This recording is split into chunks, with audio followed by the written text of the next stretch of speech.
रत्नैः कल्पितमासनं हिमजलैः स्नानं च दिव्याम्बरं नानारत्नविभूषितं मृगमदा मोदाङ्कितं चन्दनं जातीचम्पकबिल्वपत्ररचितं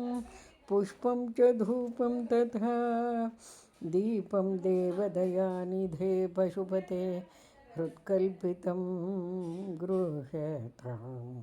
सौवर्णे नवरत्नखण्डरचिते पात्रे घृतं पायसं भक्षं पञ्चविधं पयोदधीतं रम्भाफलं पानकं शाकानामयुतं जलं रुचिकरं कर्पूरखण्डोज्ज्वलं ताम्बूलं मनसा मया विरचितं भक्त्या प्रभो स्वीकुरु छत्रं चामरयोर्युगं व्यजनकं चादर्शकं निर्मलं वीणाभेरि मृदङ्गकाहलकला